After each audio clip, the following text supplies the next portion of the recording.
10 years from now, you will surely become someone. The big question is, who? What are you becoming? And if you go to work on it now, sure enough, in a very short period of time, you can take on a new direction to become the kind of person you want to be. There's a very important question to ask, and the question is, 10 years from now, you will surely arrive. And the question is, where? So to answer the question of where you want to arrive and the kind of person you want to be, you've got to get serious. What I would ask you to do, starting today, is get excited about committing an act that's positive, an act that's constructive, to make the changes in your life that you want made, and to go the direction that you want to go. Get excited about your potential. Human capacity is usually never the problem. Little children can learn several languages. We can learn to do the most incredible things. All we need to do is take the time to do it. So it's not a matter of capacity. It's a matter of judgment. It's a matter of excitement. It's a matter of will. And it's a matter of wanting to bad enough. So it's pretty exciting to know that any day you wish, you can change your life. Any day you pick out, you can make major changes. It doesn't ever have to be the same again. And that's exciting. Knowing that intellectually and personally, you can actually do the things that will make major changes in your life. There's so many things to work on this, that if you don't get busy and work on it, sure enough, the time will pass.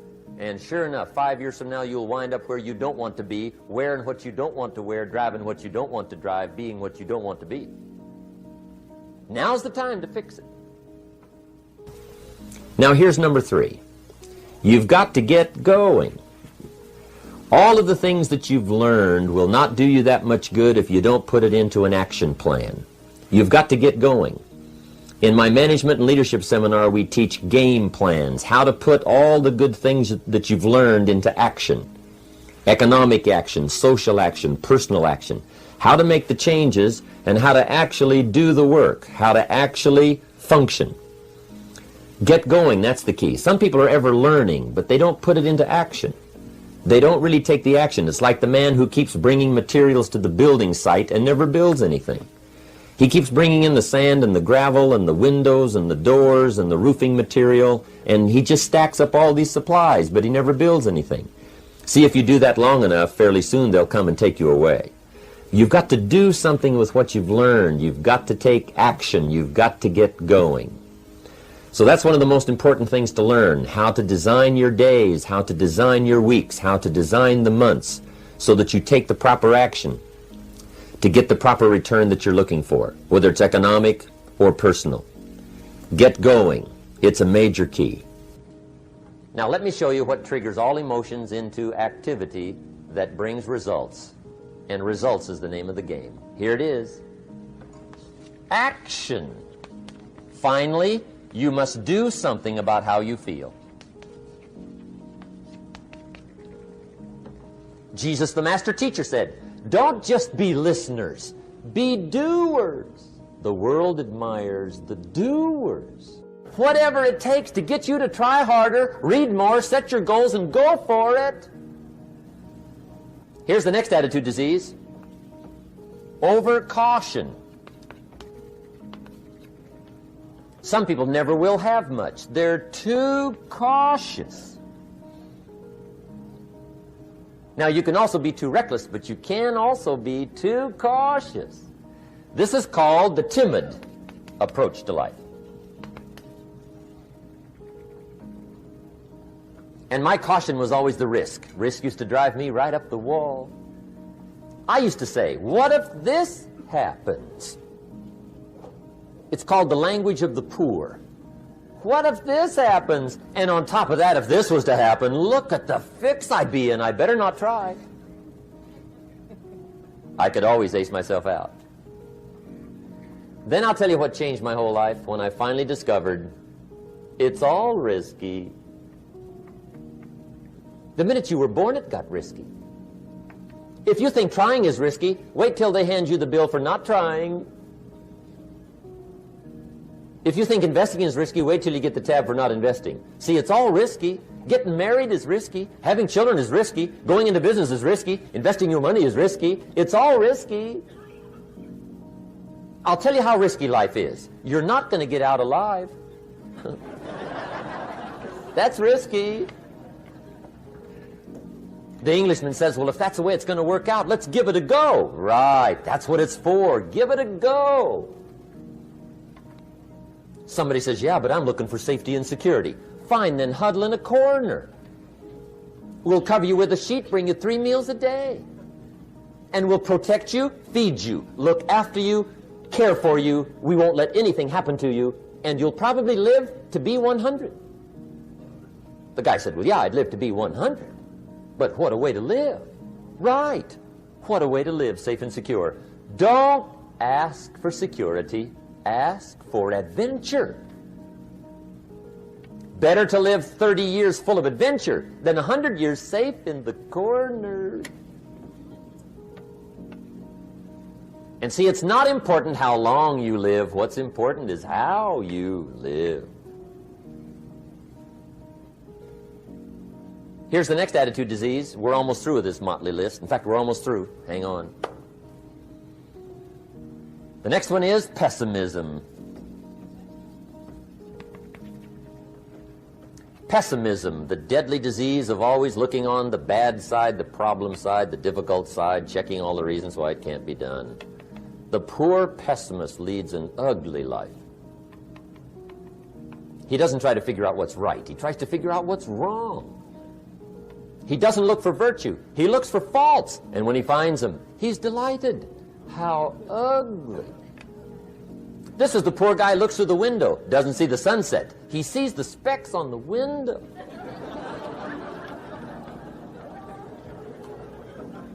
And this is the poor guy, right, who rushes up, takes such leave of his senses. This guy rushes up and he says, I've got 5 good reasons why it won't work. He's so dumb he doesn't know. All he needs 1. He's got 5.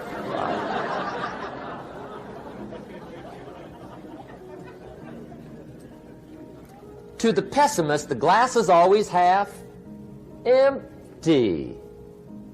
To the optimist, the glass is half full. Why would the same measure affect people 2 different ways? Answer, it all depends on how you look at it.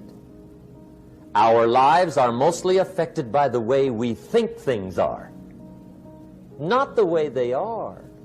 The way we think they are affects us most. There's a subject we don't have time to get into tonight called better thinking habits. One of the major things Shove taught me when I met him, he said, poor thinking habits keeps most people poor. Not poor working habits. Most people work hard, but they don't think hard. And Shove taught me that the mind is like a factory, a mental factory. And whatever you think about all day long pours ingredients into this mental factory. And that's what builds the economic, social, financial fabric of your life. He quoted me a Bible phrase that says, as you think, so you become. How awesome. When he talked about poor thinking habits, he had me. I used to start the day reading the morning newspaper. I mean, you can believe that or not. I'd get a cup of coffee and read the paper. I'd load up on wars and riots and murders and stabbings and killings and bank robberies and muggings and car wrecks and tragedies. I'd even read the back pages. I seem to like that stuff for some weird reason. I'd load up on all that, and then I'd start the day. You can imagine the kind of days I used to have. You walk around on your financial knees. They call you economic peewee.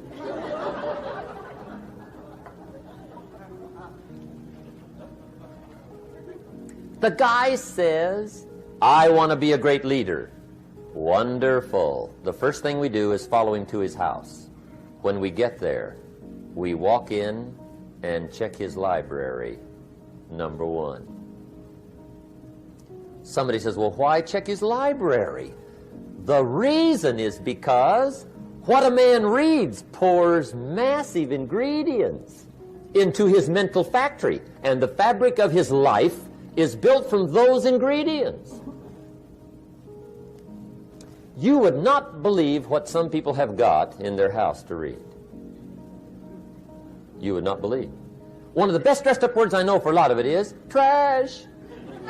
Can you imagine dumping a barrel of trash into this mental factory every day and coming out with a rich, dynamic, positive life? It can't be done.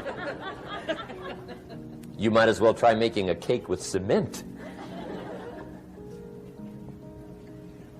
The kids back in Danbury, Connecticut, high school, they're asking me questions one day. I'm talking to the kids. Kids got good questions these days. One of them said to me, Mr. Rohn, how do you build the good life?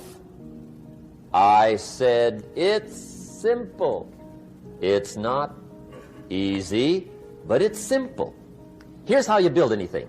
Select the right ingredients, keep out the wrong ingredients, and it starts with thought. Everything starts with thought. So you must be wise and careful what you think about, because that starts everything. You got to be wise and careful. I asked the kids, what would happen if somebody dropped sugar in my coffee? They said, well, you'd be okay. I said, what if somebody dropped strychnine in my coffee? They said, well, you'd be dead. I said, correct. Lesson 1. Life is both sugar and strychnine. You gotta be careful. I said, what if my worst enemy drops in the sugar? They said, will you be okay? I said, what if my best friend, even by accident, drops in the strychnine? They said, well, you'd be dead. I said, correct. Lesson 2, watch your coffee.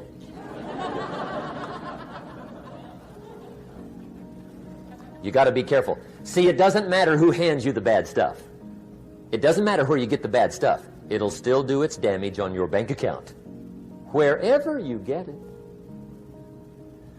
Mr. Schoaf gave me one of the greatest phrases when I first met him when he said, Jim, every day stand guard at the door of your mind. How important. Stand guard at the door of your mind. And you decide what goes into your mental factory. Don't let anybody just dump anything they want to in your mental factory, because you've got to live with the results. Okay, here's the last disease, and we're through with this list. In fact, we're almost through. Hang on. The last subject is very brief. The last disease, but this one is deadly. Engage in this one, indulge in it even slightly, and you might as well forget the future, because it's going to forget you. Complaining, crying, whining, griping. A Bible word called murmuring. See, that'll ace your future. Spend 5 minutes complaining, and you have wasted 5. And you may have begun what's known as economic cancer of the bone. Surely they will soon haul you off into a financial desert and there let you choke on the dust of your own regret. I hope I said that well, so you won't forget. It's a deadly disease. If you don't think it's bad, ask the children of Israel of Old Testament fame. Typical of us all, their story just happened to get in the book. Story says, children of Israel were slaves. God performed a series of dazzling miracles and got them out. And now they're heading for the promised land. Remember the story? Heading for the promised land. Tragedy of the story, they never got there. Reason. From day one. ¿Acaso no pueden encontrar a una abuela gorda? Tomen una prestada del vecindario. Otra cosa que les diría, responsabilícense. Tal vez lo que les haya pasado hasta ahora no haya sido completamente su culpa, pero a partir de ahora, para resolverlo, asuman el desafío. Responsabilícense al 100%. Trabajen para buscar una salida. Mark asistió a mi seminario hace unos 16 años y yo le recomendé el librito El hombre más rico de Babilonia. ¿Adivinen qué? Fue y lo consiguió. Les pido que no se conformen con menos. Dejen que las historias sobre el sueño americano los inspiren. Comiencen de cero, comiencen de la nada, comiencen con deudas, comiencen desesperados, comiencen desde la oscuridad. No importa dónde estén, si viven en un gueto o son madres que subsisten gracias a la asistencia social, Libro a libro, ustedes pueden alejarse de lo que sea. Clase a clase, ustedes pueden alejarse de lo que sea. Manzana a manzana, ustedes pueden ser tan saludables como posiblemente quieran. Lo único que tienen que hacer es no desatender la forma, fijarse estas disciplinas paso a paso. No permitan que nadie se las quite. Sigan de cerca los números y ustedes podrán alejarse de las sombras y entrar en la luz. Dejar que sus vidas se vuelvan poderosas y valiosas y únicas y que tengan todos los patrimonios que puedan manejar en sus vidas, tanto ustedes como sus familias y sus tesoros y sus emprendimientos. Y eso es lo que les deseo a todos ustedes. Bueno, mi último comentario para terminar. Si me lo permiten, les diré unas palabras personales. Pidan la ayuda de Dios. Es una cuestión personal. No les pido que crean en mi filosofía, pero a todos nos viene bien recibir algo de ayuda, creo. Pero claro, uno tiene que hacer su parte. De eso se trata realmente esta sociedad, y es sobre eso que hablé día a día en este seminario, cumpliendo con su parte y mi parte. Recuerden la historia sobre el hombre que tomó una pila de rocas y en un par de años la convirtió en un hermoso jardín. Y algunos años después, un hombre recorrió el jardín y pensó que era fabuloso, pero quiso asegurarse de que el jardinero no recibiera todo el crédito. Así que cuando tuvo la oportunidad de conocerlo, después de la recorrida, le dio la mano y dijo: «Señor jardinero, usted y el buen Dios tienen aquí un hermoso jardín».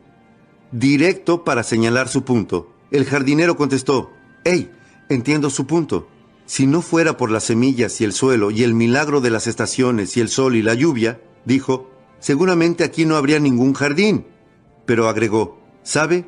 Usted debería haber visto este lugar hace algunos años, cuando Dios se ocupaba de todo solo». Me gusta esa parte, y el motivo es que tenemos que desempeñar nuestra parte para ayudar a que se cumplan nuestros propios milagros. Y espero que todo lo que hoy compartí con ustedes les haya dado una comprensión un poco mejor sobre cómo realizar esos milagros en sus vidas. Adiós. Que Dios los bendiga. Gracias por haber venido hoy.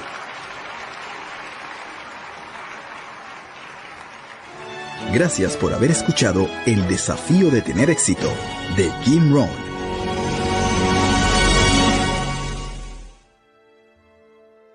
Existe una historia de la Biblia que enseña la ley de los promedios. Es una historia interesante llamada la parábola del sembrador. La historia del sembrador.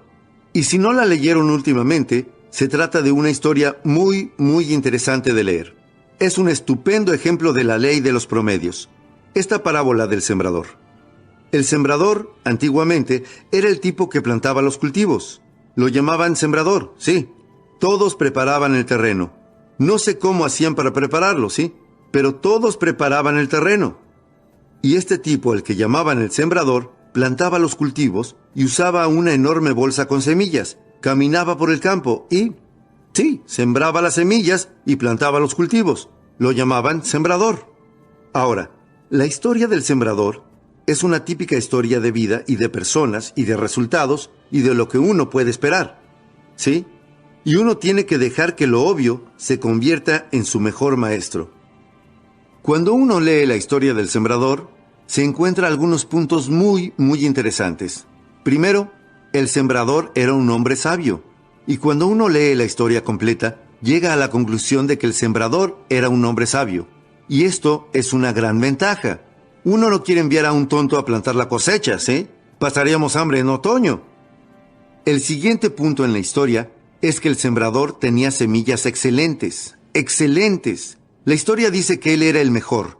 No se conformaba con algo barato y de segunda calidad. El tercer punto en la historia es que era sumamente ambicioso. Y cuando uno lee la historia completa, llega a la conclusión de que este hombre era ambicioso, que es una cualidad admirable. Ambición. Y luego fue a trabajar. El tipo dice: «Ah, sabía que en algún lugar habría una complicación. Seguramente ahí es donde esté, ¿verdad?». El tipo va a trabajar. La historia habla de este sembrador con excelentes semillas, sumamente ambicioso, con oportunidades que lo rodeaban por donde mirase. Tenía la capacidad, tenía las semillas, todo estaba preparado. Y comienza a sembrar para tener algunos resultados.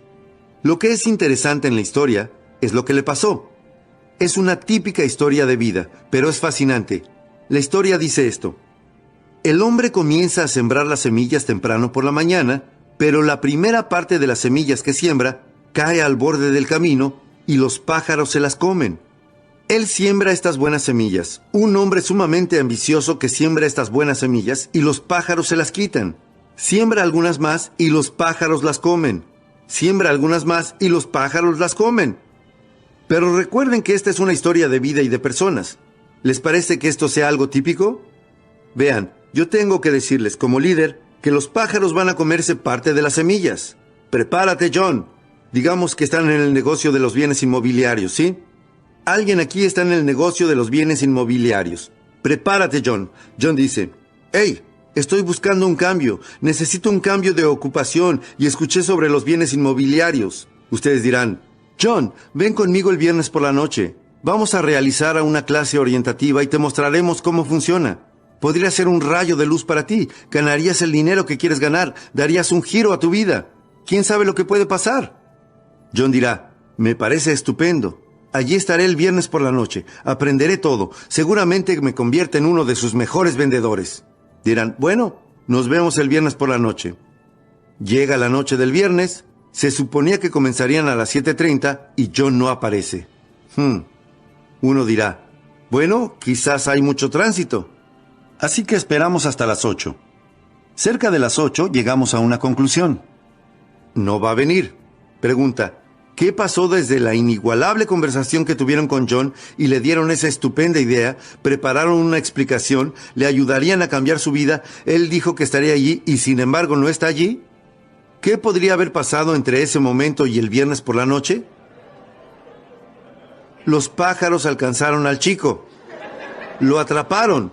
Y quién sabe quién podría haber sido, ¿cierto? Tal vez fuera su cuñado. Le habrá dicho, bienes inmobiliarios, no vas a meterte en esas cosas, ¿no? Lo habrá convencido de no hacerlo. O su plomero. Le habrá dicho, deje que le hable sobre los bienes inmobiliarios. ¡Su plomero! Bueno, si rastrean el mensaje hasta lo que pasó, podrían perder el camino. Existen un par de cosas que se pueden hacer cuando los pájaros están comiendo las semillas. Uno es que no se puede perseguir a los pájaros. Maldecirán a esos condenados pájaros e irán a perseguirlos. Dirán, esperen a que vea a su cuñado. Voy a ponerle los puntos sobre las íes. ¿Qué sabe él sobre bienes inmobiliarios? ¿Y su plomero? Entonces estarán tratando de corregir las cosas en lugar de aceptarlas como son. La mejor lección en la vida es aceptar como es y no desear que fuera de otra manera, no desear corregirla. ¿Cómo aprovechar la manera en que es? Algunas personas prefieren vengarse a seguir adelante. Se desvían de su camino. Verán, si están persiguiendo pájaros, tendrán que abandonar el campo. Ya no estarán sembrando. Y sus posibilidades disminuirán en lugar de aumentar. Hay cosas que uno no trata de solucionar. Hay cosas que se deben ignorar. La historia dice que este sabio sembrador hizo lo siguiente. Dice que ignoró a los pájaros y siguió sembrando. Muy listo. Hay cosas que uno tiene que aceptar. Así son las cosas. Así que siguió sembrando. Y la clave es que si uno sigue sembrando, podrá sembrar más de lo que los pájaros puedan comer. Pero los pájaros son parte de la vida. Y no me pregunten por qué. Yo no soy el que lo dispuso. Yo no sé. Simplemente así son las cosas. Así que siguió sembrando. Bueno, la historia dice que el sembrador siguió sembrando. Y las semillas cayeron en terreno poco profundo. Terreno rocoso, donde no podían entrar. Y dice que esta vez las plantitas comenzaron a crecer. Los pájaros no las comieron, pero el primer día de calor, estas plantitas se marchitaron y murieron. ¡Qué desilusión!, ¿no? Pero eso seguramente pase. Esta vez, uno está reclutando a John. John dice, seré uno de sus mejores empleados. Él no se presenta a la tercera reunión. Dirán, ¿dónde está John? Dirán, yo no sé, alguien lo asustó y él... Cuando yo iba al colegio, había algo más de 400 personas. No, sí, había algo más de 400 personas en primer año y 150 en el último año. ¿Eso es inusual? Verán, siempre hay más personas en los primeros años que en los siguientes. ¿Cómo se llama eso? La ley de los promedios. La vida se cobra una cuota inevitable. Todos deberían quedarse hasta el final, ¿verdad? Tal vez deberían, pero no lo hacen. Y hay que aprender a tomarse eso con calma, si no, perderán el camino, se tropezarán, se frustrarán, confundirán su comprensión de la vida y no sabrán lo que pasa. Hay que entender que a veces las semillas caen en terreno poco profundo, y no dice qué hay que hacer con el terreno poco profundo, simplemente dice que así son las cosas. Y tenemos la tendencia a decir, el mes pasado creía que John era algo seguro, pero lo seguro es lo que pasó. Seguramente estén desilusionados. Dejen que les cuente. Cuando esto no resulte, ya saben, tal como habían planeado, van a desilusionarse. Pero ahí está lo que uno debe aprender para ser un líder. Hay que aprender a controlar sus desilusiones. Es algo muy importante, pero a veces es fácil decir, bueno, Pete renunció, John renunció, supongo que voy a renunciar. Y estarán siguiendo a otros en lugar de liderar. Seguramente estén desilusionados, pero bueno, estén desilusionados, pero no dejen que eso les gane y no dejen que eso se acumule sobre sus hombros. Simplemente comprendan que así son las cosas. Desearía que se hubiese quedado, pero le deseo lo mejor donde sea que vaya. No duró en el trabajo, pero ¿y eso qué? Así es la vida. Bueno, esto es lo que la historia dice que hizo el sabio sembrador. Siguió sembrando. Muy listo. Y dice que las semillas cayeron en un terreno espinoso. El tipo dirá, bueno, ¿cuánta mala suerte se puede tener? Bien, aguarden. Todavía no es el final de la historia. Las semillas cayeron en el terreno espinoso y las plantitas comenzaron a crecer. Pero las espinas las asfixiaron hasta matarlas. ¿Les parece que esto sea algo típico? Verán, las espinas iban a hacer algo. La pequeña historia de la Biblia llamada espinas, las preocupaciones de la vida. Pequeñas preocupaciones, pequeñas obligaciones que engañan a las personas y les roban sus grandes oportunidades y que se presentan a diario. Y no sé qué hacer al respecto. Llamo a John y le digo, John, ¿dónde estuviste anoche? Teníamos una reunión. John responde, bueno, no puedo reunirme. Digo, ¿por qué no? John responde, bueno, tengo que hacer muchas otras cosas. Digo, ¿cuáles? No creerán la lista que me mencionó John de lo que tuvo que hacer anoche. La valla del patio se estaba cayendo y los perros iban a escaparse. No se puede dejar que los perros anden sueltos. El mosquitero se había salido de los goznes. No se puede dejar que las cosas se vengan abajo. Hay que tomarse el tiempo para repararlas. Había bastante basura apilada en el garaje y no se puede dejar que una montaña de basura ocupe tu casa. Hay que tomarse el tiempo para tirar todas esas cosas. Todo por teléfono. Y puedo escuchar cómo el teléfono comienza a hacer ¡ah! Las personas dejan que las pequeñeces las engañen y les roben sus grandes oportunidades. Algunas personas tienen la increíble habilidad de agrandar cosas menores. Fui con mi auto por esta pequeña comunidad.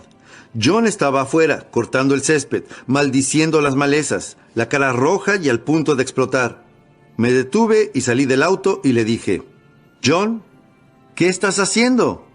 Me contestó, ¿qué parece que estoy haciendo? Estoy cortando este maldito césped. Le dije, John, hay un montón de chicos en el vecindario que podrían cortar tu césped.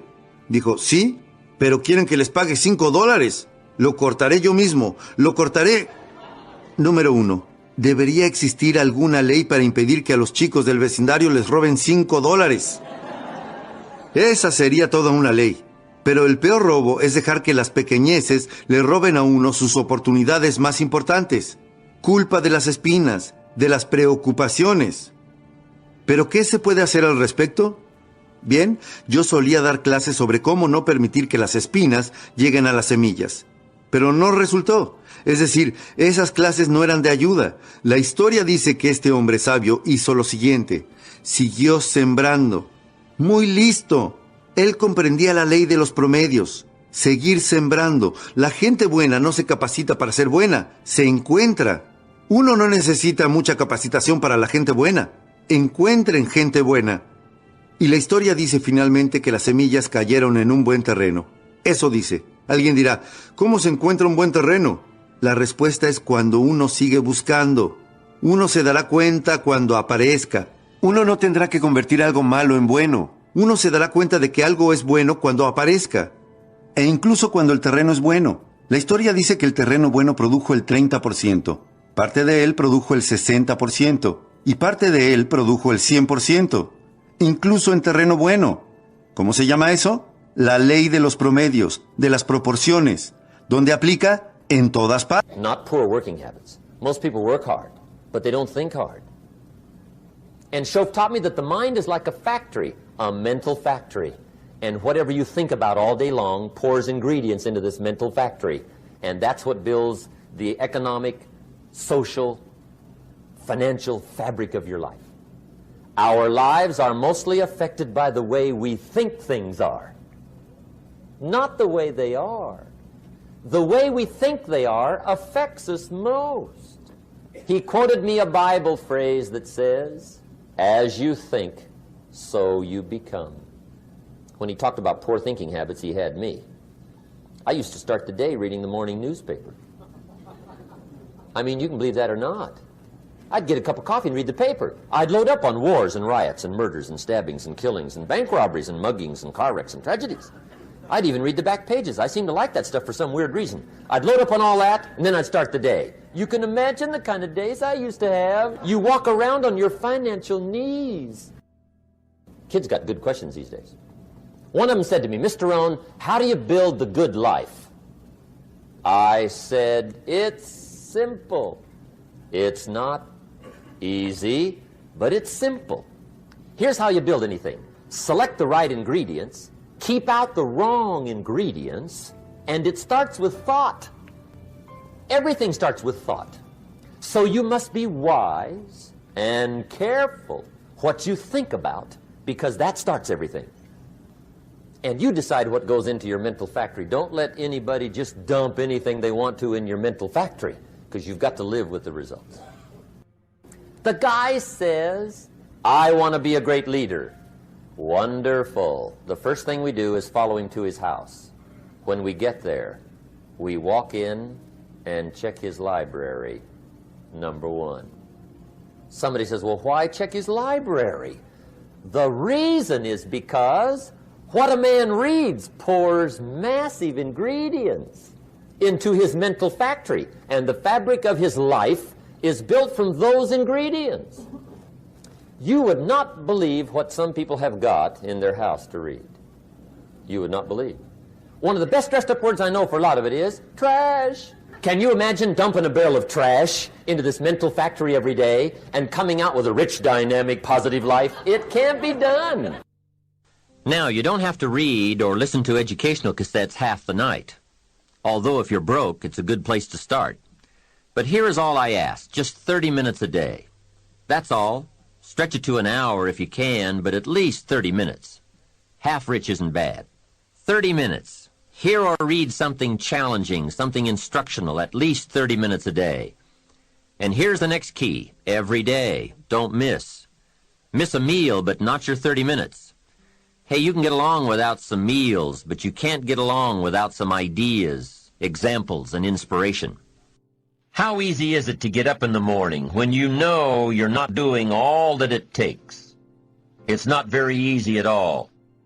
You can just lay there awake thinking, "Oh, what's a few more minutes in bed? It won't matter much anyway." Wrong. It does matter. It will matter. Now, how easy is it to get up in the morning when you're pouring it on, doing the best you can, anxious to get going, make progress toward your dreams? It's a whole different story. When you're resting to renew your reserves, it's much different than resting to avoid your day.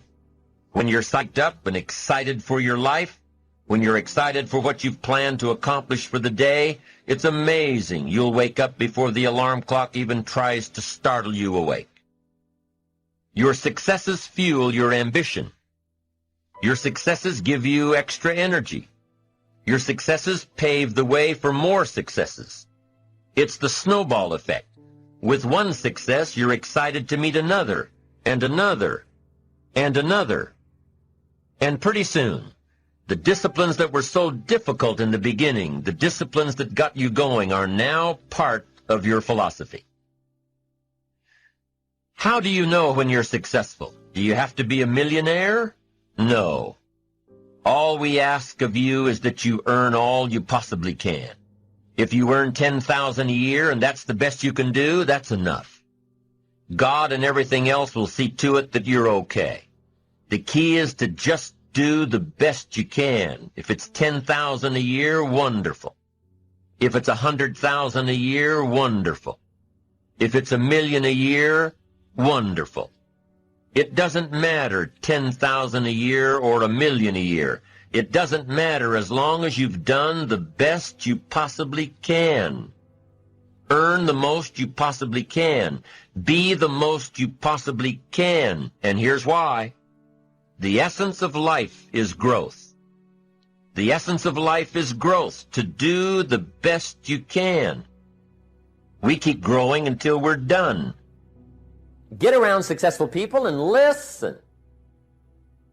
Now, you can also learn from unsuccessful people. Take notes on both, negative and positive. On the negative, the notes are called what not to do. And you got to learn what not to do as well as what to do. So learn from the negative as well as the positive. Find out what poor people read and don't read it. But now you can also learn from the positive. Get around successful people. Listen to what they say. Listen to how they say it. It's important. We've all got about 16 waking hours. Practice listening those 16 hours. And I say practice listening because listening isn't easy. I found out it's easier to talk than it is to listen. But if you will practice listening the 16 hours you're awake, sure enough, from surprising sources comes great ideas. Now, here's some of the best advice I've got for the whole evening. It won't get any better than this. This is it. Poor people ought to take rich people out to dinner and listen. That's some of the best I got. If a guy's not doing well, one of the first things he ought to do is find a guy that is doing well and offer to buy him his dinner. Spend $50, $60, $80, $100. Go for the full 9 course. Start him on the juices and hors d'oeuvres. Get him started talking. The salad takes 15 minutes. Keep it rolling. Biggest steak in town takes 45. Keep it rolling. Pour on the dessert. Stretch that meal out about 2 hours. If you get a successful person to eat and talk for 2 hours, they're liable to drop ideas in your lap, change your life. Multiply your income by 2, by 3, by 5. But you're right. Poor people don't usually take rich people out to dinner. That's the problem. The guy said he's rich, let him buy his own dinner. I'm not coming up with any money. The words we have are the only words available to us. The words we know are the only tools available to us to, number one, interpret what's going on, to interpret what's being said, and to express your heart and your mind. Now, if you can't interpret well, and if you can't express well, you can imagine what a deterrent that is to the good life, and the extra treasures, the extra feelings, awareness, riches, power, influence. So it's very important to have a good vocabulary. It's very important now to be able to translate it. Learning to say it well. Now, this is a whole subject in itself. This is worth a weekend of study. Let me just give you a short list of suggestions on learning to say it well. Number one, repetition. It just takes practice. I don't know any substitute for the practice. To learn any skill, you just got to go through it again and again and again. You just do it over and over and often. Next is vocabulary. Saying it well is proper choice of words. To build my early vocabulary, I used to put 3 or 4 words I didn't know on a card, put it up on the sun visor on my car. Back in those days, I traveled a lot by car. Sure enough, by the end of the day, I'd mastered 2 or 3 words. Vocabulary. Vocabulary is a way of seeing. One reason for vocabulary is to interpret what we see, to interpret what we hear. The vocabulary of the mind grapples with the words and the images that come to our mind. Now, if you've got a poor set of words and skills and tools with which to interpret, you can imagine the errors and the mistakes you'll make in judgment. And since vocabulary is a way of seeing, if you can't see well, you can imagine the errors you can make and how they compound as life unfolds. We do 2 things with vocabulary. We interpret and we express. Here's some other parts to saying it well. Sincerity. From the heart. With noble intent. Wishing to bring value. That adds immeasurably to your ability to speak well, communicate well. There's no substitute for sincerity. I can forgive you for a mistake in judgment, but I can't forgive you for a mistake in intent. Next key part to saying it well, brevity. Part of the key is to be brief. You can't linger too long, I've discovered in my lecturing and speaking around the world. You can't linger too long on any one point. I used to tell stories too long. I get involved in a long story on and on. By the time I hit the punchline, people forgot how it started. Now it doesn't make sense. Too long. Here's why brevity is important. The human attention span is short. You haven't got long to get it said before you lose your audience. Sometimes we try to make up in words what we lack in self-confidence. So part of the key to being brief is personal development, personal growth, personal awareness, understanding self-worth. Now you can use the economy of words. And this is a good position to be in, that what you are adds so much weight to what you say that you don't have to say very much. But brevity is a good point on saying it well. Here now starts the power of what we say, intensity. Part of the strength of what we say is the words we choose. The greater part of the strength of what we say is the emotions that are loaded into the words. Here's what has power unmatched, words loaded with emotion. There is no greater power. Words have an effect, but words loaded with emotion have an incredible effect. My words may reach you, but if I can't touch you with my spirit, if I can't touch you with my emotions, my feelings, my beliefs, then I probably haven't affected you very much.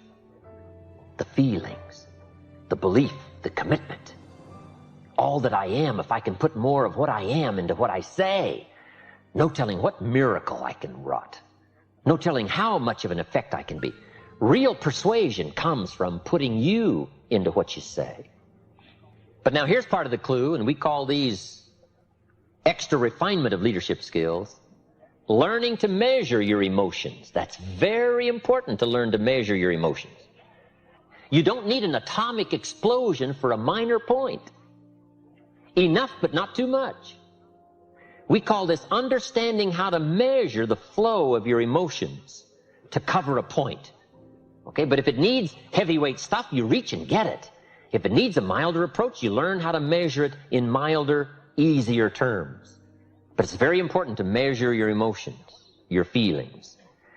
Now, what do we mean by intensity and emotions? Here it is. All of your experiences and how they've affected you. That's the sum total of your emotional content. Where you've been and what you've heard and what you've seen and who you've met and this whole panorama of life experiences for you up until now and how you felt about all that. That we call the sum total of your emotions. Now, the key is to learn how to measure all that and put it in effective amounts into the words you choose. So here's the key to effective communications. Well-chosen words loaded with well-measured emotions. Next is style. And there's all kinds of parts to style, from body language and gestures to facial expressions and eyes and emotion. But style is very important. Here's part of the clue. It's not just the matter you cover, it's the manner in which you cover the matter. Style is important to attract someone's attention, to emphasize the point. Now, I've got a couple of good points here on style. Be a student of style, but don't just copy someone's style. Make sure that the study of style becomes distinctly you. But it is also important to be a student of style. How people speak well, be a student of that.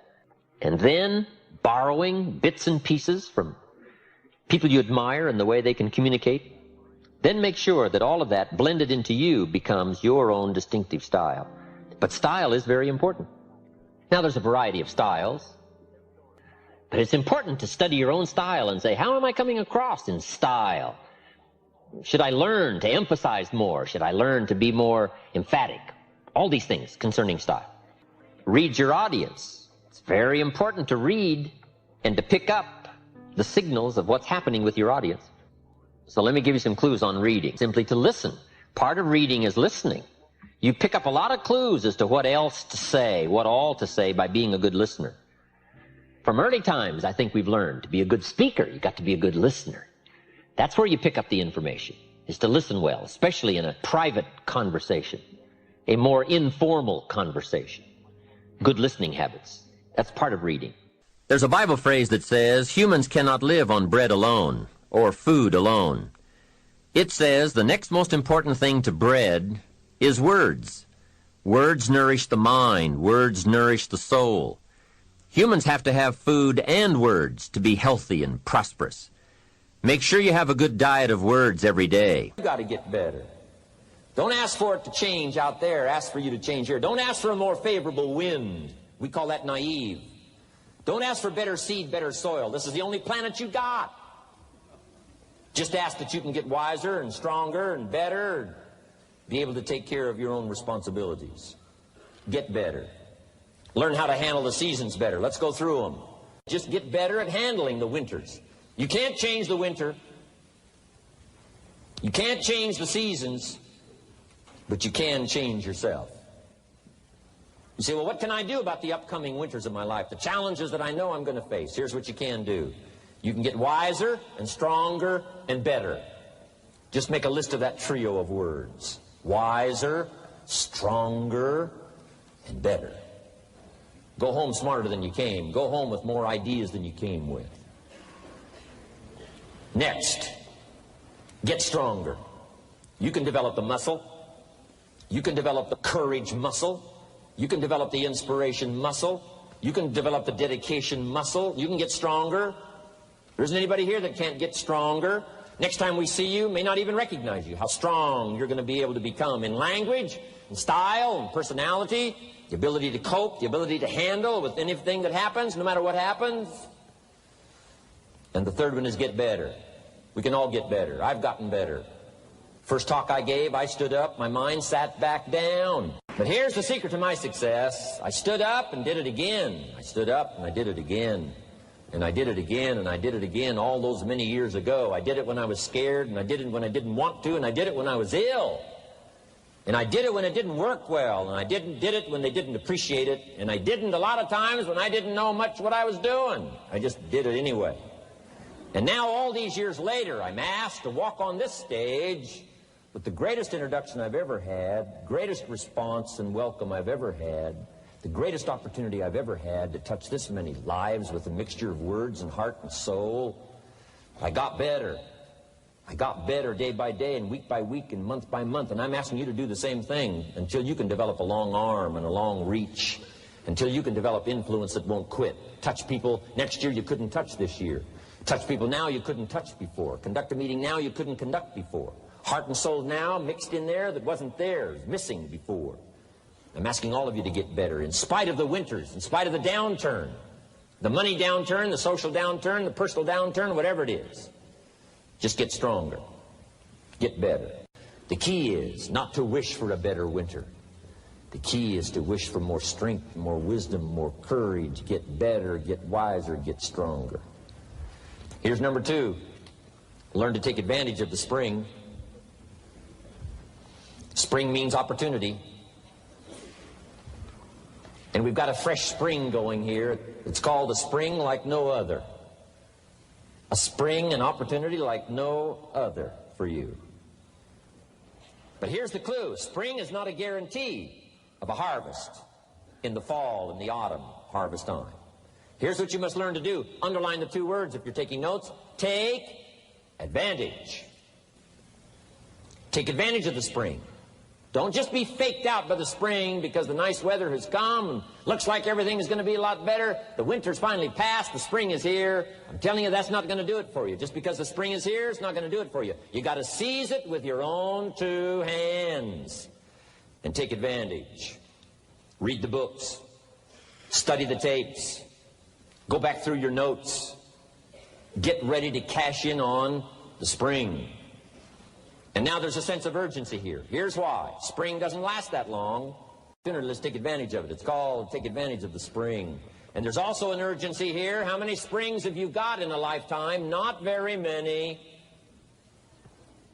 Life is brief at the longest. The Beatles wrote, life is very short. And for John Lennon, it was extra short. For Michael Landon, it was extra short. But it is short. There's an urgency here. Don't waste your springs. Don't just let them pass, hoping the time will pass. Take advantage. Last year it was seize the moment. And I'm asking you now this season to seize the spring opportunity. You've got a new organization going, seize the spring. You've got a new distributor going, seize the spring. You've got a new life situation going, seize the spring. Take advantage of it. Don't let it pass without giving it the best of your two hands and your attention. Number 3, first, learn how to handle the winter. Second, take advantage of the spring. Number 3, in the summer, learn to nourish and protect. We've got some major challenges now come summertime.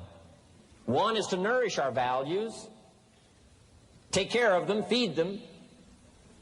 Don't let them go hungry. Don't let them go wanting in nourishment and care. And then here's something else we've got to do in the summer. Defend ourselves against the enemies.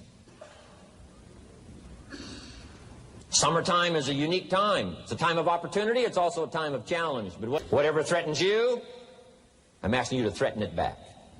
Take care of your responsibility, but don't take anything off of anybody.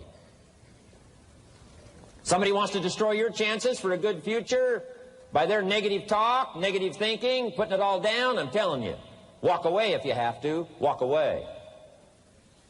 Whatever threatens you, threaten it back. Whatever threatens your opportunity, threaten it back. Now, some of our enemies are on the outside, but here's the most important thing to understand. Some of our enemies are on the inside. Let me give you a quick list. Indifference. You got to do battle with your own indifference. Boy, it's easy to coast, especially if you've accomplished something, extraordinary. Now, somebody says, I got to relax. Here's the key. Not too long. The weeds will take all you plant if you rest too long. Don't rest too long. Indecision. You got to make those decisions. The ones that don't turn out to be good, gives you experience to make better decisions. Don't let much time go by without making some decisions. The ones that you can make quickly, make them quickly. The ones that take time, take your time. But get those decisions made. Don't let indecision be an enemy, rob you of the future, empty your bank account, leave you with zero in the purse. Don't let that happen. The next one is doubt. Sure, there's doubts on the outside. People doubt that America's going to make it. People doubt that Europe's going to make it. People doubt that Russia's going to make it, that Poland's going to make it, that Czechoslovakia's going to make it. They doubt the whole world is going to make it. But I'm asking you not to pick up all those doubts. I'm asking you to have some faith, have some courage, believe, drive your doubts into a small corner. Don't let them loose like a mad dog, drive you into a small corner. Don't doubt the future. Don't doubt the possibilities. Don't doubt the extraordinary gifts that your distributors bring to your organization. Don't doubt that. And here's the most important one of all. Don't doubt yourself. If I've got miracle working power to change my life, so do you. If I've got the ability to change, so do you. If I've got the ability to read, so do you. If I can discover, so can you. If I can grow, you can grow. If I can develop, you can develop. If I can get an invitation like I got 6 years ago, help take something around the world, so can you. If I can stand on this platform, Idaho farm boy raised in obscurity, so can you. If the millionaire team can do it, president's team can do it, walk off with the diamonds, the trophies, so can you. I'm asking you, don't sell yourself short. We haven't sold you short. That's why Mark, Larry, and Dr. Katzler and I have decided to invest a big share of our life these 4 days in being with all of you. If we didn't think you were worth it, we wouldn't have showed up. We don't need to conduct another meeting. We don't need to walk on another stage. We don't need to get up early like we get up. Don't need it. Except for the challenge and the opportunity to invest in this many people's lives who wouldn't get up early. To have a chance to work miracles and invest in this many people's lives and help turn the world upside down for better nutrition called Herbal Life. To a lot of people, ambition is kind of a mystery. The dictionary says it's an eager desire for distinction, power, or fame. But what does that really mean? Well, let's start with the word eager. All by itself, eager is kind of exciting. Kids are eager for their birthday parties. They expect to be the center of attention, get lots of presents, eat too much. I guess grown-ups are eager for birthdays too. Unless, of course, they're embarrassed that the number of candles on the cake outnumber their achievements. But we can be eager to see a ball game, eager to see our kids in a dance recital, eager to see an old friend, eager to shop for a new car. Eager sounds like a lot of fun. But do you ever hear people say they are eager to live a better life, eager to have a better family, eager to make a lot of money? Probably not. And that's a problem. Because how I see it, living a better life, having a better family, and making a lot of money takes an eager desire. We have the remarkable ability to get exactly what we must have.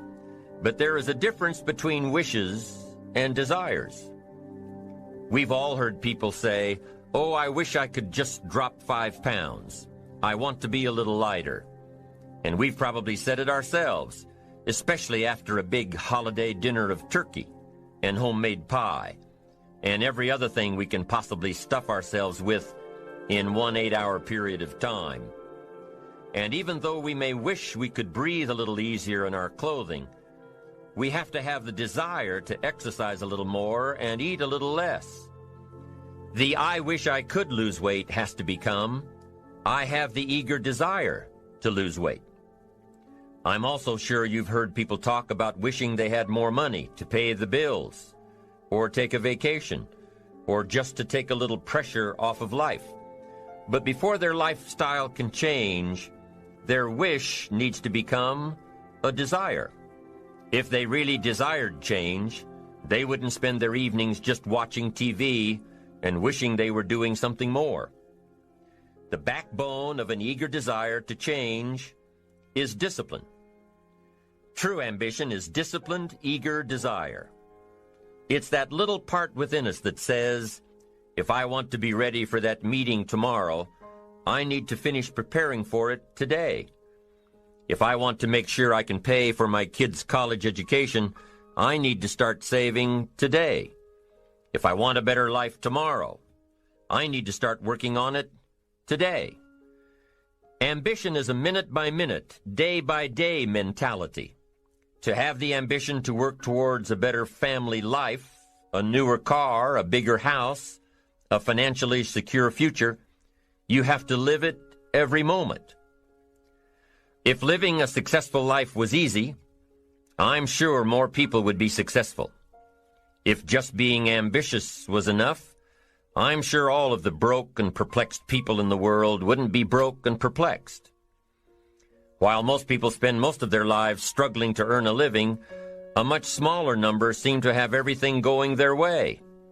Instead of just earning a living, the smaller group is busily working at building and enjoying a fortune. Everything just seems to work out for them. And here sits the much larger group, wondering in awe on how life can be so unfair, complicated, and unjust. So what's the major difference between the little group with so much and the larger group with so little? Despite all the factors that affect our lives, like the kind of parents we have, the schools we attended, the part of the country we grew up in, none has as much potential power for doing good as the ability to dream. Dreams are a projection of the kind of life we want to lead. Dreams can drive you. Dreams can make you skip over obstacles. When we allow our dreams to pull us, they unleash a creative force that can overpower everything in our way. To unleash this power, though, your dreams must be well defined. A fuzzy future has little pull power. Well-defined dreams are not fuzzy. Wishes are fuzzy. To really achieve your dreams, to really have your future plans pull you, your dreams must be vivid. One of the issues Mr. James dealt with in his lifetime was, what does it mean to be a success, a significant person?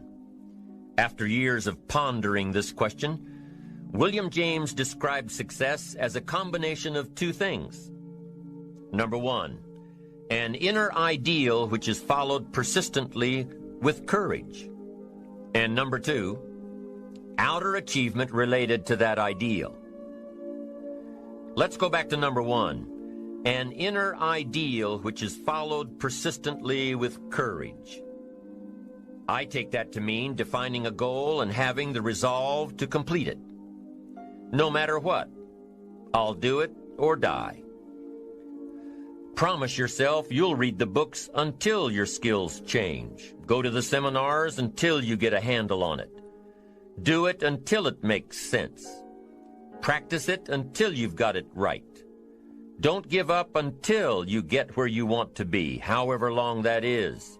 Step by step, piece by piece, book by book, seminar by seminar, do it until. Go for it. Until is a very important word. It's magic. It means that you'll never give up. Don't miss the chance to grow, to pay the price. Until you learn, change, grow. You'll discover some of life's great treasures when you pay that price. William James' second part to success dealt with the outer achievement related to that ideal. You need both aspects to really be a success. But what Dr. James realized about his philosophy of success was that the first part is indeed more important than the second. Going for it. As long as you're working toward your inner goal, your dream, then success is possible. But once you give up your inner vision, then you can never become successful. You never will become successful. Until doesn't even matter.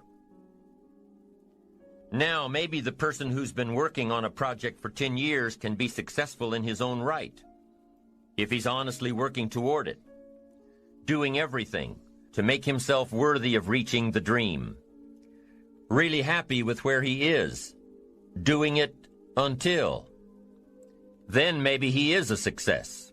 It's a personal thing, going for it one step at a time. Going for small accomplishments along the way for however long it takes. So let's think about this for a moment. What outside evidence or results or proof can be seen when you accomplish your goals one step at a time? You'll start to see things change around you, little things, not major things, but little everyday things, things you may not even notice unless you are paying attention. If you're one of those who'd rather stay up late and get up late, only to discover that your workplace doesn't fit your schedule, and you roll out of bed cursing the alarm clock every morning, maybe you could start with the little change of going to bed half an hour earlier than normal. And maybe you'll see, in time of course, you can't train your body overnight, maybe you'll find out that you jump out of bed in a better mood, and that your day will start better, and that you'll get more done, and that the people around you that caused you problems aren't so hard to work with after all. It all starts by making one little change and adding to it every day. You see, you can't change what's going on around you without first changing what's going on within you. Start changing how you look at mornings, and sure enough, people will start changing how they look at you. When you start changing how you think, how you act, how you treat others, how you treat yourself, when you start responding instead of reacting to life, life will start responding to you. I'm telling you that you can do it with your lifestyle. You can do it with your sales career. You can do it with your management career. You can do it with any part of your life. You cannot believe what can happen in such a short period of time. So you ask yourself, what small changes can I start making today? Well, you can start in your car on your way to work. If you're sitting on the highway, stop-and-go traffic, moving at about 15 miles per hour tops, look at the guy or the lady sitting next to you and give them a smile, or thumbs up, or even wave. Now, some people might think you're a little strange, but hey, you'll feel better. And tomorrow, when you get into the office, how about a big cheery hello to the people at the front desk, and everyone you see on the way to your office? And when you get home tonight, how about giving your wife or husband and kids big hugs instead of collapsing on the sofa? When you start with the little things that make others happy, improve their day, you'll find that these little things add up to big ones. So what happens when you start taking charge of your own personal happiness, your own life? Do you think that these little things will somehow make a difference in meeting your goals? You bet they will. You can't do it alone. You can't be successful by yourself. It's hard to find a rich hermit, you know. The ambitious person realizes that each of us needs all of us. You all by yourself may have finalized the company's marketing plan, or finished up the sales projections, or even wrote the mission statement for the year to come. Even if you did this all by yourself, you really had the help of all of those around you who tolerated and supported your need to be undisturbed, or provided service to you during the project. Maybe you should thank those people every once in a while with a dinner certificate or a bouquet of flowers. After all, without your support team, you probably wouldn't be where you are today. You can't be successful by yourself, so thank them, thank those around you, and let them know just how important they are to you. Be it your office personnel or your family or your friends, a thank you sure goes a long way. You don't have to worry about the winds that will most certainly blow around you, the obstacles, the negativity that will stand in your way. You don't have to worry about what other people will say.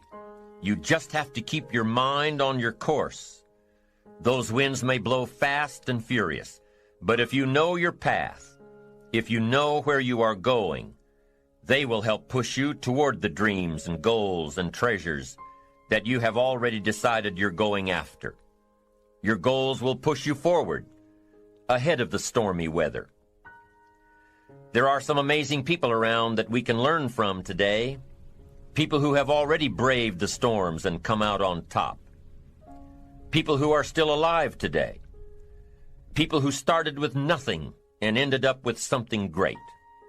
Famous people, not so famous people. Maybe even people you know, but don't know their stories. People who had an early vision and ambition. People who turned their focused dreams into the reality of success. One of my friends tells this story about her dad. She thinks he's cheap. She gives him a hard time every time they go to one of those all-you-can-eat places, because he eats all he can eat. Until he can't move, until he needs to take something for indigestion. But she knows where he came from, his history, and understands just why he is the way he is. He eats all he can eat because he was raised in an orphanage, a place where you had to grab all you could or you'd be hungry. But the real story behind her father is that he made himself a millionaire, with nothing more than a dream. He watched his own father drown when he was 4, was taken away from his mother a few years later and put into an orphanage because he was so bad. Raised by other people, strangers. After growing up in foster homes, he decided to go out on his own. He barely finished high school, but he found a job as a vacuum cleaner salesman. He did well. Really well. But the woman he loved didn't want to marry a vacuum cleaner salesman, and he really didn't want to be one, so he went to college, went on to medical school, prospered, really prospered, led a tremendously successful life as a radiologist, and is now retired, goes fishing, rides his Harley. Stories of success are all around us, everywhere. Take the time to talk to these people or read their stories. You might learn something. You might find out that they have already traveled the path you are now on. Many of these people have written books on their journeys. These books tell the stories and give the secrets that we can all learn from.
Let's say you decided to take a trip, just a short one, maybe for a weekend. Let's say you want to go away to a place you've never been before. Wouldn't you want to find someone who had been there? Ask them a few questions? What's the best way to get there? The safest route? The quickest route? What do I need to bring to be totally prepared? What fun things should I look for on the way? What dangers do I need to avoid? By talking with someone who has already been there, it'll make your trip that much more enjoyable. It's the same thing with life. By listening to those who are farther along in the journey you are interested in taking, and learning from their successes and failures, you just might pick up something that will make your journey that much better. Listening to the stories of others can be motivating, captivating. They can provide that extra push you've been looking for. They can demonstrate what the power of ambition is truly all about. They've been there. Their knowledge is valuable. And when you use that knowledge and motivation to take action, you'll gain momentum. Eventually, you will find that the key to motivation, true motivation, is right there inside you. You won't have to look elsewhere to get pumped up, turned on, charged up. With the right knowledge behind you, you will learn how to motivate yourself. With the right knowledge, you will find yourself becoming inspired on your own. And in order to move forward, you must be motivated, inspired, ambitious. You must have dreams and goals that create ambition. Good ambition, positive ambition. Now, ambition does not mean being greedy. It does not mean being selfish. It does not mean getting ahead at the expense of others. Ambition is not greed. Ambition is not avarice, an all-consuming desire for wealth. Ambition is not hoping you can win at the expense of others. Do you suppose Judas was ambitious? He ended up with 30 pieces of silver, a fortune in those days. Was Judas successful because he had all that money? No, Judas sold out. Was Judas happy when it was all over with? No. The money didn't make him happy. What he did to get the money certainly didn't make him happy. What Judas became in the pursuit of his fortune caused him to end his own life. What drove him was not ambition. Ambition is not greed. Ambition is an eager desire to achieve, an eager desire to get ahead in life, to do more for your family, to prosper in health, wealth, and relationships. Now, desire does not always translate into ambition. Desire is what you want for yourself. A bigger house, a better car, a fatter bank account, a better life. I desire to have these things. Ambition is how you get there. Desire is sometimes healthy. Desire is sometimes unhealthy. Desire might say, I want the tallest building in town. The destructive side of desire might urge you to tear all of the other buildings down. I guess that's one way to do it. You might get away with tearing down the first one and maybe the second one. But in your desire to tear them all down, sooner or later, some guy is going to be standing out in front of his building saying, I'm on to you. Get out of here. And pretty soon you're no longer known as a builder. You're known as a destroyer. Now, the second way to have the tallest building in town is to see it, dream it, and plan it, and put your team on it, work on it. Go through all of the steps to get there. Do it right. Have the ambition to be the owner of the tallest building in town.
and go through all of the right steps to get there. If you really want it and have the skills to do it and the patience to weather all of the storms, your ambition will lead you there. We get paid for bringing value to the marketplace. Now, it takes time to bring value to the marketplace. However, we do not get paid for time, so we cross that out. Mistakenly, the man says, I'm making about $20 for an hour. Not true. If that was true, you could just stay home, right, and have him send your money. So that's not true. We don't get paid for time. We get paid for value brought to the marketplace. Now, since that's true, here's one of the key questions of my talk to you today. Is it possible to become twice as valuable to the marketplace and make twice as much money in the same time? Is that possible? The answer is yes. Could you become 3 times as valuable as you might be right now to the marketplace and make 3 times as much money in the same time? And the answer is yes. 5 times, 10 times? Of course. America is unique. It's a ladder to climb. It starts down here, let's say, at $5 an hour, and it keeps going up. Top income last year, $80 million. The guy who runs Coca-Cola. Now, that's a heck of a ladder. That's why everybody wants to come here, right? The boat people are not headed for Vietnam. People haven't plotted and schemed for 50 years saying if I could just get to Poland, everything would be okay. Not true. Everybody wants to come to America. And the reason is because we've got the best wind ever blowing in our favor. We've got the best economic opportunity anybody's had in 6,500 years. And all you have to do is understand it and take advantage of it. Now, there's some key questions to ask here. Why would the marketplace pay someone only $5 an hour? Very simple answer. They're not very valuable to the marketplace. Now, we must underline to the marketplace. This person might be a very valuable brother, yes. Member of the family, valuable, yes. Valuable member of the church, of course. Valuable citizen of the country, yes. Valuable in the sight of God, no doubt. We're all of equal value in the sight of God. But if you're not very valuable to the marketplace, you don't get much money. You say, well, it shouldn't be that way. Well, then you got to start your own country. You know, this one's been in process for 200 years, and this is the best we've been able to come up with so far. But here's the key. You don't have to stay here. Now, there was a big debate in Congress last year that this $5 was not enough, should be 6, should be 6, should be 6. But we don't need legislation. 6 is already on this ladder. The next step up. You know, if you work for McDonald's, they'll pay you $5 an hour to take out the trash. If you whistle while you take out the trash, they'll pay you $6 an hour. So we don't need that legislation. You just need to take lessons on how to whistle. Have a good attitude. Now, as you begin to climb this ladder, why would the marketplace pay some people $50 an hour? Answer, evidently, they must be more valuable to the marketplace. 10 times more valuable. And is that possible for someone to be 10 times more valuable and earn $50 an hour instead of 5? And the answer is yes. That's what America is all about. Now, why would the marketplace pay some people $500 an hour? Evidently, this person must be much more valuable to the marketplace. That's what's important to understand, to the marketplace. And would the marketplace pay one person $80 million for 1 year's work? And the answer is, of course. If you helped a company make $1 billion, would they pay you $80 million? I'm telling you, it is possible. And that's why America is so exciting. That's why this financial ladder is so exciting. It's possible for all of this to come true for all of you, no matter where you start. As a student in school, just getting started out there in the workplace, this is all possible for you. Now, Mr. Schoaf gave me the clue on how to climb this ladder as high as I wanted to climb. Now, we're talking primarily economics here. There's a lot of other ways to become valuable to your family, valuable to your friends, valuable to the community, valuable to the team, right? Valuable to the team effort, valuable to the concert. But here's what he said to me. In climbing this ladder economically, all you have to do is work harder on yourself than you do on your job. Once I heard that, it made sense to me. I kept hoping that everything else would change around me, found out that if I went to work on myself, worked on my skills, worked on my language, if I became better than I was each year, if I grew in skills and language and vocabulary and competence, then I would become attractive to the marketplace. Not very long ago, a company called me and said, Mr. Rohn, we're expanding internationally. We'd like to have a bit of your expertise to help us. Would you give us a bit of your time? We'll add some millions to your fortune. And I said, okay. And I thought later, isn't that interesting they would call me? Then my second thought was, of course they'd call me. Who else would they call? I can get the job done. Now, what a contrast for me, farm boy from Idaho, raised in obscurity, parents of modest means, broke when I was 25.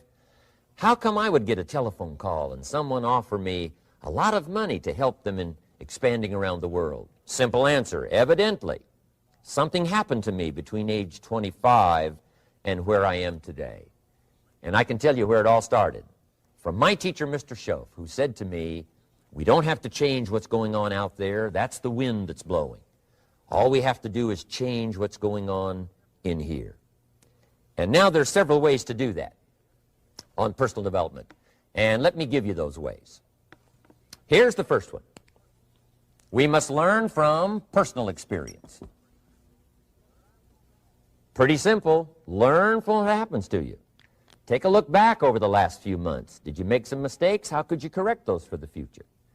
Take a look back over the last year. Have you done it right or done it wrong? Let's correct it for the next year. Learn from your personal experience. Mr. Schoaf asked me when I first met him, he said, Mr. Rohn, how are you doing? You've been out there now 6 years. And I said, I'm not doing very well. He said, I suggest you not do that anymore. What a simple, swift analysis to my situation. He said, if you keep doing it, the next 6 years will be like the last 6. You don't want that to happen. Let's make the changes. So learn from your personal experience. Now here's number 2, why I came to share this video experience with you today. And that, I call it OPE, other people's experiences. That's me, other people. That's your teacher, other people. That's your friends and colleagues, other people. The people you meet that can pass along to you their experiences, what's happened to them, the mistakes they made, how they corrected them, how they changed their health and changed their bank account and changed their income and changed their future. That's it, other people. Now there's 2 kinds of people to learn from. One is failures. It's too bad failures don't give seminars, right? That would be valuable. Bring your notebook, have them tell you how they lost it all and threw it all away, threw their health away and threw their friendships away and things didn't work out well. That would be valuable. But now then we must also learn from positive, people that have done well. They've got the health, and so we ask them, how did you become so healthy? They've got the skills, so we ask them, how did you become this skillful? They've got the income, so we ask them, how did you get here in such a short period of time? So now here's what's important in personal development. In learning from other people, we learn, number 1, by observation. We learn what we see. We watch people that are successful in what they do.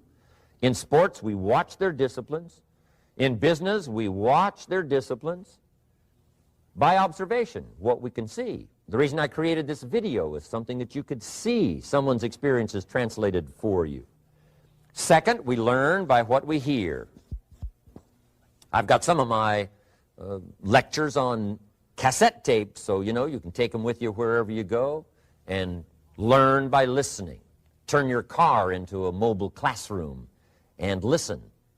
And then listen to the sermon on Sunday morning. Listen to the lectures. Listen to the teacher. Listen to someone who's got something good to say.